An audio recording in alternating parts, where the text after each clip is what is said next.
美国南加州近日来高温干燥的气候，终于导致山林野火，上百名的消防队员用空中以及地面夹击的方式，希望能够控制火势。但是呢，由于这个风势实在是太大了，山火恐怕一发不可收拾。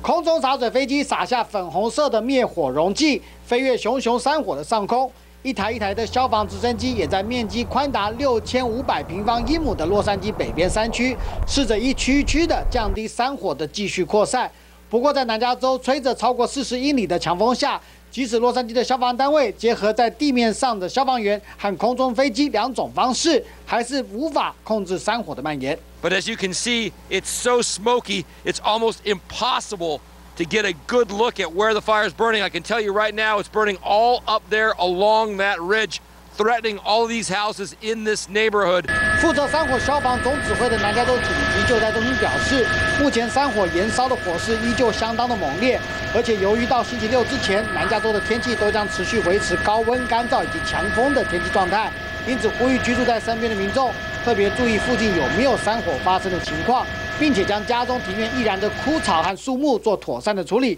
如果有发现起火的地点，也必须立即拨打911通知消防单位。东森新闻王向林宏文洛杉矶场报道。